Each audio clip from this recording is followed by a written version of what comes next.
Good evening and welcome to our weekend episode of Brett's Old Time Radio Show on a Saturday night. Thanks for joining us once again for our regular late night visit to those dusty studio archives of old time radio shows right here at my home in the southwest of the United Kingdom. I'm Brett, I'm your host for an Uptime podcast.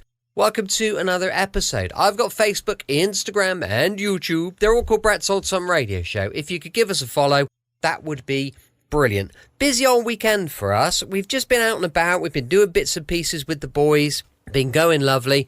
George had a basketball game, so we went along to that. And we've just been, do you know what I mean? Just family life. It's just been a busy one today. And it's been lovely. And as you know, I love having the boys at home. And if it were down to me, both of them would be home all the time.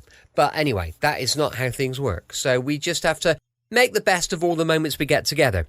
I've launched a supporter page at patreon.com/Sunday Night Mystery, and with it being the weekend, a brand new episode of our sister podcast, Sunday Night Mystery, will be going live tomorrow afternoon, so make sure you check it out. Time now for another adventure with insurance investigator Johnny Dollar.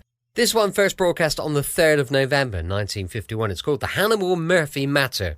From Hollywood, it's time now for Edmond O'Brien as Johnny Dollar. Inspector Trabert returning your call, sir. Oh, yes, Inspector. Thanks very much. I wonder when I could talk with you about the Hannibal Murphy death. Why, at your pleasure, sir. Do I understand you've come all the way from the States? Yes.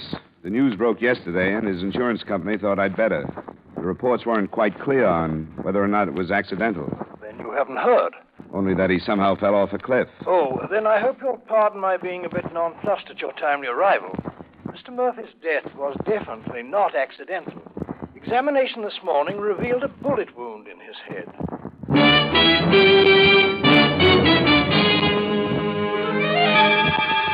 Edmond O'Brien in a transcribed adventure of the man with the action-packed expense account, America's fabulous freelance insurance investigator. Yours truly, Johnny Dollar.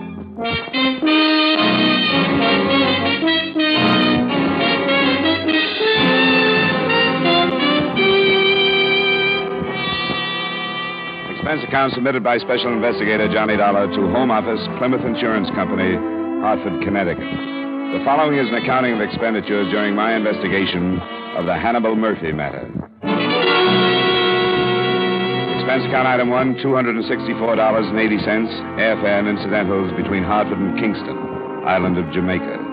After checking into the Myrtle Bank Hotel and reporting by phone to the British Constabulary, I went over late that morning and met the officer in charge.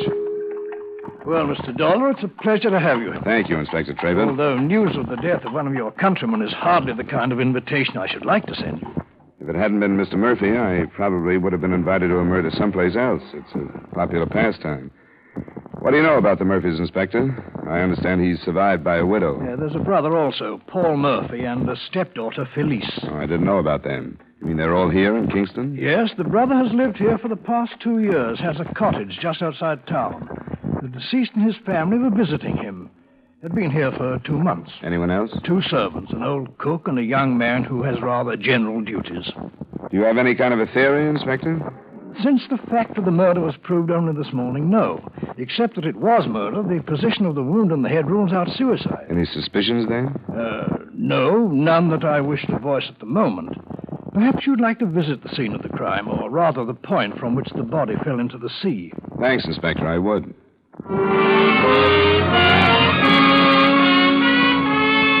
Like most British police officers, he was playing it close to the vest. But on the way, he did let me know that he considered the Murphys, including the surviving brother, to be people who had been spoiled by too much money, were completely selfish, and quite possibly could be hated by a number of people. After a drive of a few minutes, we left the car and crossed through a strip of shaded parkway to a bridle path that paralleled the cliff some 100 feet in height. At the bottom, breakers piled in against a jumble of coral and rocks. Here we are. We wrote the section off in case we might learn something from the marks, though I doubt we will. There, you see, on the edge, the torn earth and the broken branches. Yeah. His body was found below. Huh? Yes, it was discovered by a young islander who was searching for shellfish at an early morning low tide. You said the Murphy cottage wasn't far away. Can you see it from here? No, it's beyond the trees there. The path turns inland before it reaches the grove. Does this cliff run near their place? Yes. I believe, sir, that you and I share a common bewilderment. If his killer met him here, why shoot him if he could have been pushed over the cliff and killed that way, huh? Precisely. We should have had a devil of a time proving it was murder at all. Unless the killer wasn't strong enough to get him over while he was alive. Like a woman. A possibility that does present itself, doesn't it? Yet, if he'd been shot and fallen here, then dragged to the edge, there would have been signs. But there are none. No bloodstains, nothing. Yeah. So, unless he was shot somewhere else and carried here, we must visualize the victim and the killer standing side by side on the sheer edge of the precipice, gazing out to sea a moment before the shot was fired. Can we go to the house now? I had planned to wait until I had a more complete report from ballistics, but please feel free to pay them a visit if you wish to. Thanks, Inspector. I should let them know I'm here. Very good. Come along. I'll drop you by.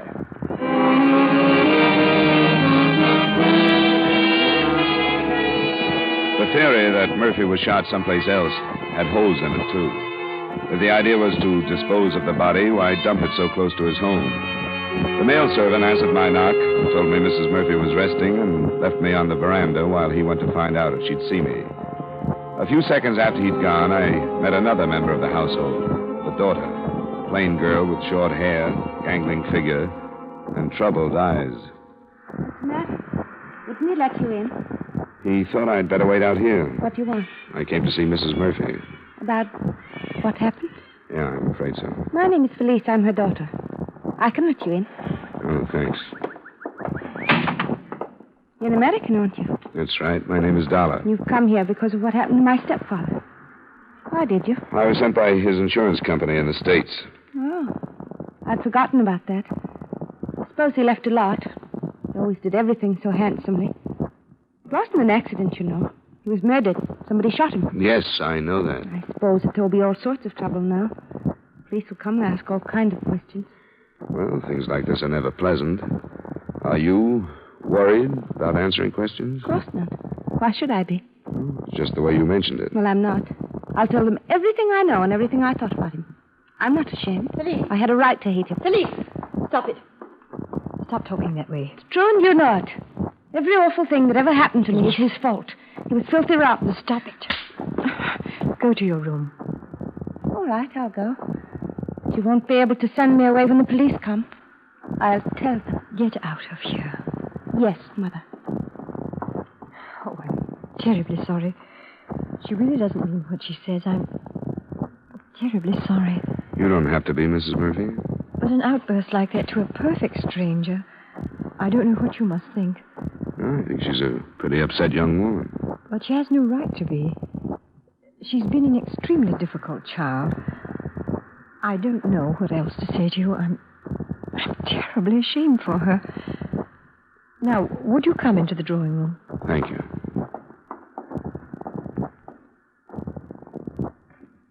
Please, sit down. You are an insurance investigator, Mr. Dollar. Yes, and if you feel up to it, I'd like to get as clear a picture as I can of what happened the night your husband was killed. I imagine that I shall have to put up with it, shan't I? Sooner or later, yes. It probably would have been easier if your husband's brother were here to take part of the responsibility. Oh, he went to make arrangements for flying my husband home. I'm not sure when he'll be back, but I'll help all I can. All right. First, Mrs. Murphy, do you have any idea who could have killed your husband? Not the faintest idea, Mr. Dollar. You'd been here in Kingston for 2 months. Is that right? Yes? Could your husband have made any enemies during that time? Did he mention anything like that? No, he mentioned nothing. We've been about very little. We only met a few people.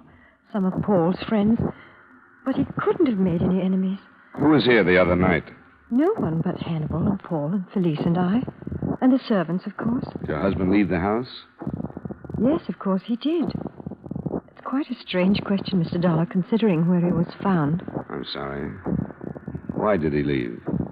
Paul said he was going to take a walk. He was in the house when I went to my room. What time was that? A little past 10. And Paul retired a short time later, and he remembered that Hannibal said he wasn't sleepy. Perhaps he would take a walk. And I take it your daughter had gone to bed, too. Yes. Do you mind if I talk to her now? Oh, I'd rather you didn't. Why? Do you suspect her? I didn't say that. Do you? Of course not. A mother would hardly suspect her own daughter. Why don't you want me to talk to her? Because she's a poor, unbalanced girl who's filled with warped hates and misunderstandings. She'll say dreadful things about Hannibal. And about me. Things that are absolutely not true. She'll have to be questioned, Mrs. Murphy. Of course, I realize that. Well, there's nothing more I can say. I'll show you to her room.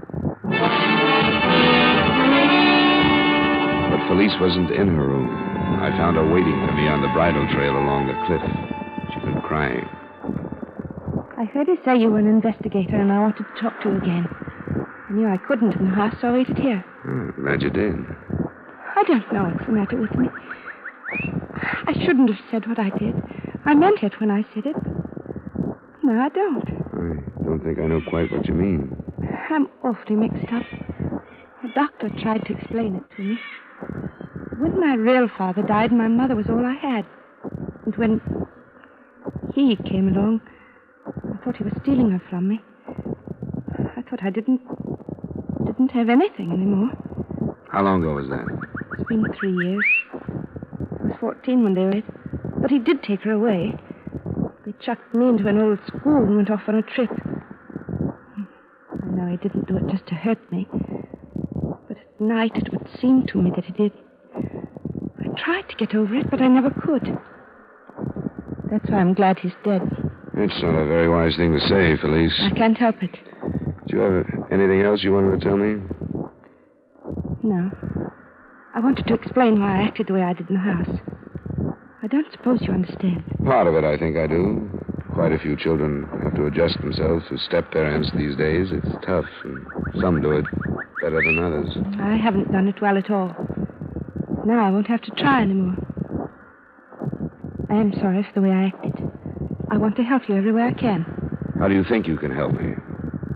I'm not sure yet. But when I am, I'll let you know. All right, Felice. I'll be talking to you again.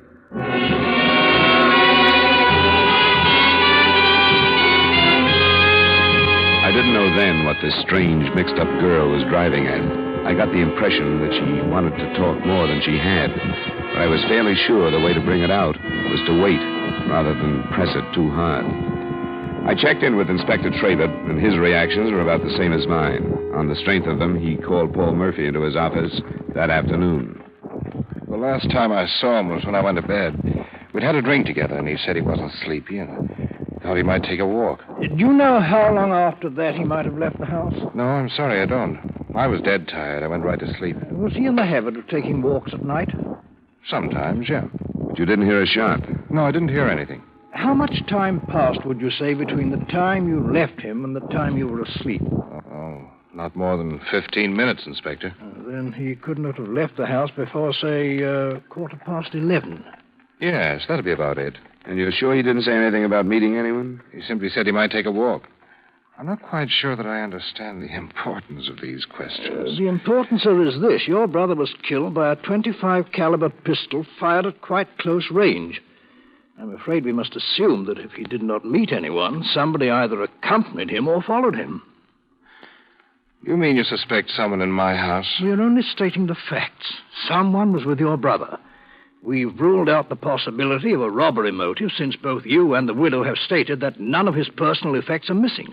You can see how the thing narrows down, Mr. Murphy. Yes, I can.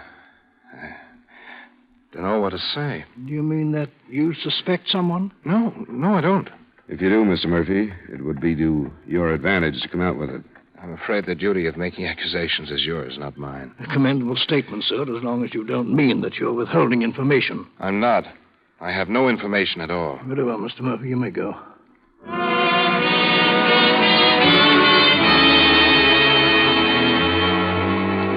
When Paul Murphy left, we both felt that he, too, was holding back, that it would be a long time before he offered any information. But we were only half right. He phoned the office a few minutes after he had reached home. Have you called in your own doctor? Dr. Drummond. Yes, I know him. We'll send one immediately and come out ourselves. Yes, thank you very much, Mr. Murphy. Well, the stepdaughter attempted suicide. How serious? Mr. Murphy was quite beside himself, and it was hard to know. What did she do? Slashed her wrists, a method that is really successful.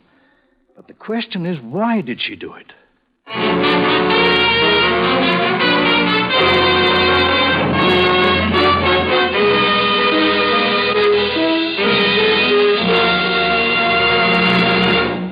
We will return you to yours truly, Johnny Dollar, in just a moment.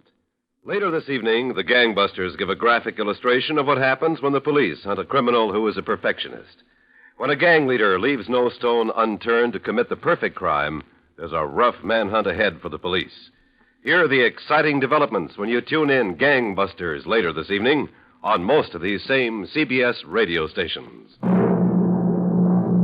Now, with our star Edmond O'Brien, we bring you the second act of yours truly, Johnny Dollar.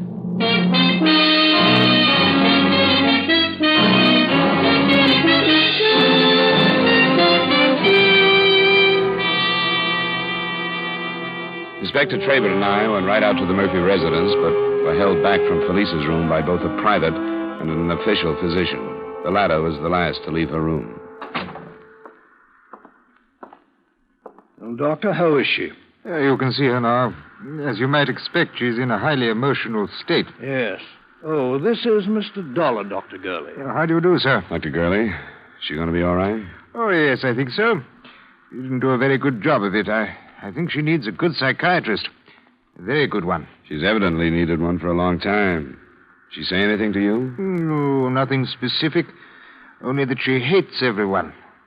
Well, I wish you luck, gentlemen. I've got to run. Thank you, Gurley. Bye, Doctor. Good day. Well. Yeah.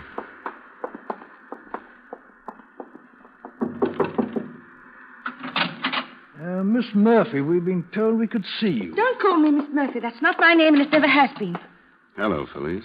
Hello, Mr. Dollar. Who's he? You remember me, Inspector Traybert. I spoke to you yesterday. I hardly remember yesterday. I hardly remember anything I don't want to. I want to forget. What do you want to forget? Everything. My whole life. It's been a waste. Nothing's been right. I hate her. Please, Miss... I don't care. I'm going to tell the truth. What is the truth? They killed him. My mother and Paul. I saw it all happening. You were a witness to the killing? I saw what was happening here. I saw what was happening in England last summer. First, I was glad. I thought he'd go away and I'd never see him again. Felice. Then we came here, and I knew it. If it weren't him, it would be somebody else. I knew it would never stop. Felice, hold it. Slow down. I'm afraid you'll have to be more specific, young lady. Do you mean that the marriage between your mother and stepfather was not a happy one? It started last summer in England. She was getting tired of him. I heard them fighting and calling one another names. They tried to hide it from me because they knew it would make me happy. But I heard them. She wanted to divorce him, and he wouldn't let her. What happened the other night, Felice? I knew what was happening here, too. I heard them arguing the other night after they sent me to my room. Then I heard Mother go to her room. Then they left the house. Your stepfather and Paul left the house? Did you see them leave? Yes. And then I heard the shot. What time did you hear it? Do you remember? Yes, I remember. It was 11:15. I remember because I was lying in bed, awake. And when I heard it, I sat up and I turned on my lamp. And I looked at the clock. Then I turned the lamp off again and went to the window. And in a little while, I saw Paul come back alone. Why haven't you told us this before, Felice? I don't know. I was awfully mixed up. She's my mother. At first, I thought I should protect her. And I thought of everything she'd done to me. She never wanted me. She threw me away. She's never been a real mother. I've always hated her. That's why I'm telling you. Because I hate her and I want her to be punished for everything. I shall expect you to repeat this in the form of a sworn statement, Miss Felice. I will, but you've got to take me away from here now. I can't stay here, I'm afraid. I'm afraid of what they'll do.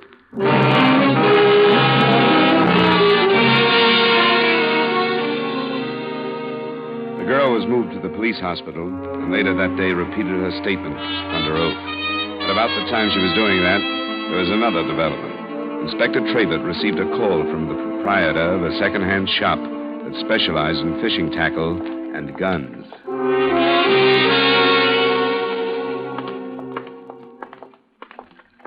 After you, sir.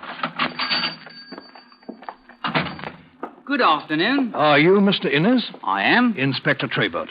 Oh, I thought you were police when you came in. This is Mr. Dollar, an American investigator. How'd you do, sir? I'm glad to meet you, Mr. Innes. We want to thank you for phoning about the gun. Well, I thought it was my duty. I've been reading about the murder, and when this chap came in here to sell me a pistol what was the same caliber as the missing weapon, I said to myself, you up to the phone and tell the police. Could we see the pistol, please? I've got it right here behind the case. Here we are. Wait a moment. Have you handled it much? Handle it? Of course I've handled it. I had to look it over before I paid him for it. If this is the murder weapon, I'd like to protect any fingerprints that might remain. Let me pick it up. A Webley, Mr. Dollar. And it's been in England. Would you recognize the man who brought it in, Mr. Innes? I think so. There's not much trade in guns here, you know. Fishing gear, mostly. I think this is the first gun I've bought in 6 months. Yes, I'd remember him. Would you describe him, Mr. Innes? I'll try. He was about my size, I'd say. A little heavier. He had what you'd call brown hair. He was tan. Is he English or American? He was English as I am. Well, thank you, Mr. Innes. It's possible you may be called upon for identification. Happy to oblige, Inspector. But what about the money? I paid £4 for that pistol.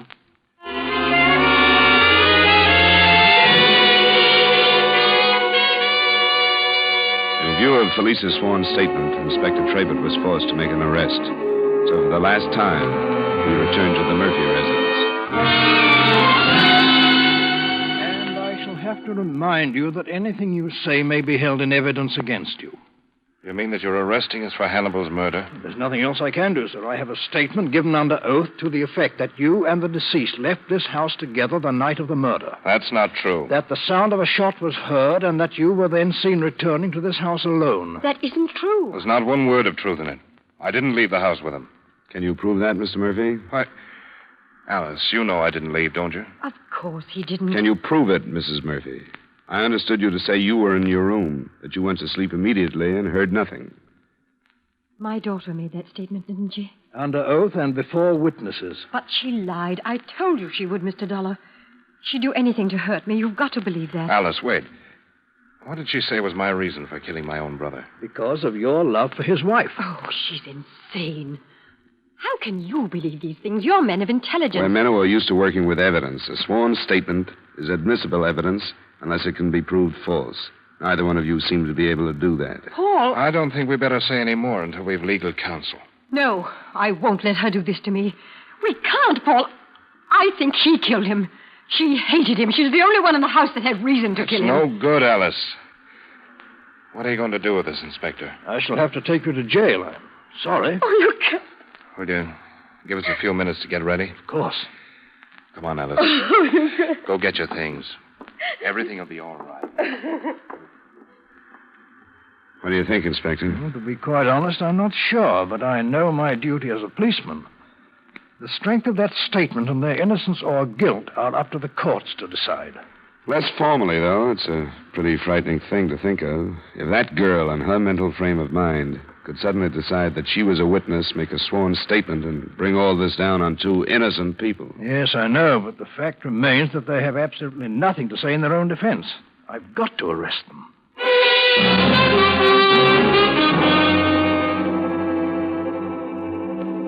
The widow and Paul Murphy were taken in, and I couldn't get out of my mind the strength of the case against them as far as the Crown went. A strength built on the fact that there was no evidence and were no witnesses to refute Felice's statement. I suppose that as far as the insurance angle went, my job was done. But after I left Inspector Trabert, I went to the hospital to see the girl again. Hello, Mr. Dollar. How are you feeling? I feel awfully lonely. They arrest Mother and Paul. Yeah. Then I'm all alone. She'll never want me back now, no matter what happens. But she never wanted me anyway. I'm glad I did it. If you told the truth, you have nothing to worry about. What do you mean? I've nothing to worry about. I mean, if you told the truth, you did the right thing. But if you didn't, you've done one of the worst things anyone could do. Of course I told the truth. You believe me, don't you? That doesn't make any difference. The inspector did. But you do, don't you? You don't think I was lying, do you? I hope not. You think I could make it all up? You think I could do a thing like that? I hope not. I couldn't. I know what you're thinking. I told you how I hated her and how I hated him. But I could never say the things I said if they weren't true. I could never do a thing like that. How did you happen to see the two men leave the house together? You never really explained that. I was looking out the window. I thought you were in bed. Not then. You saw them leave, then went to bed, then you heard the shot, then you got up again and went back to the window? Yes, that's right. Was your light on when you saw them leave? No. But you turned it on when you heard the shot? Yes. Then you turned it off and got out of bed and went back to the window? Yes. And who did you see? I told you, Paul. You were sure it was Paul? Yes, I was sure. Why were you sure? I saw him. Why were you sure it was Paul? Why didn't you think it was your stepfather? I knew it was Paul. Because I had a feeling that something was going to happen. Don't ask me any more questions. You better get used to them. The defense attorney is going to be asking the same kind if this gets into the courts. Well, I won't bother you anymore, Felice. I guess you're tired. You don't believe me, do you? I told you. Doesn't make any difference. As I mentioned, the matter was out of my hands by that time, and I was sort of 50-50 on believing the girl. I made my plane reservations on my way back to the hotel, but when I asked for my key, I got instead a message to phone Inspector Trabert. When I did, he told me, A, that the .25 caliber Webley from the shop was the murder gun, and B, that some prints on it had checked to a known criminal who had confessed the shooting. He asked me if I wanted to come over. It's an incredible turn of events. Raises perfect hob with the girl's statement. In any case, we thought to build from it. Yet on the other hand... Oh, here. I should like to have you meet Mr. Roy Church. What are you doing back, Copper? You beat it out of me, so now you've got it. You dropped quite a bombshell into this, Mr. Church. Tell Mr. Dollar in your own words how you came to kill Mr. Murphy. Why should I? You've told him, haven't you? No, I doubted he would believe me. I'd like to hear, Church. His ruddy brother said he was going to pay me to do it. Paul Murphy? Yes. Promised me £500, he did. Paid me 100, and I waited 2 blinking weeks on that clip for his brother to take his walk. Then I got welshed by the dirty beggar. That's why I had to sell the pistol. Tell him why, Mr. Church. I was supposed to take this here Murphy's wallet to make it look like robbery. But he fell over the cliff when I shot him, and I couldn't reach him. That'll be all, Mr. Church. Thank you very much. Think nothing of it. Well, Mr. Dollar? Well, this means there is no word of truth in that signed statement, except that maybe she heard the shot. She didn't see the men leave the house or Paul back. She didn't know anything. Yes, a rather spiteful statement, but fortunately true in content. They did have the man killed. I don't know what to do about that girl. What would you do? Well, luckily, I can leave the whole mess in your hands, Inspector. But I wish you'd come up and work a nice, simple Hartford murder with me sometime. Do you good.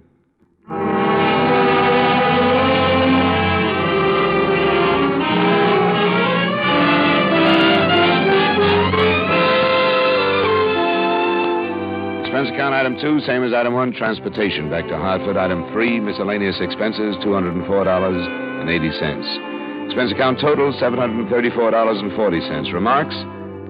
I can't help wondering what would have happened if Felice's sworn statement had been entirely false and the widow and Paul entirely innocent. I wonder if they would have been hanged anyway. Yours truly, Johnny Dollar.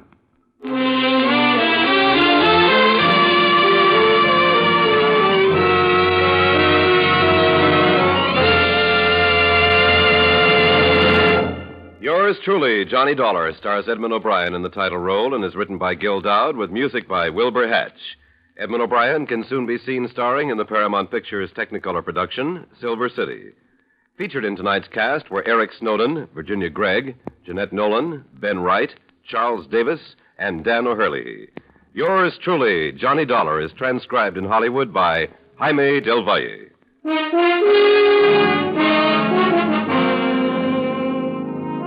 This is Dan Cubberly inviting you to join us next week at this time when Edmond O'Brien returns as... Yours truly, Johnny Dollar.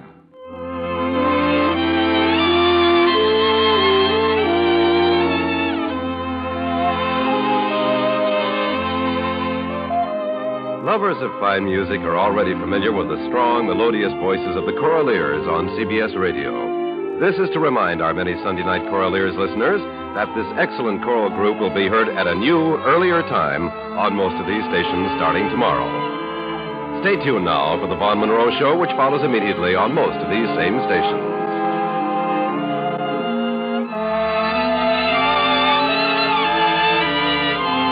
And remember, those lovable rascals Amos and Andy are here every Sunday on the CBS Radio Network.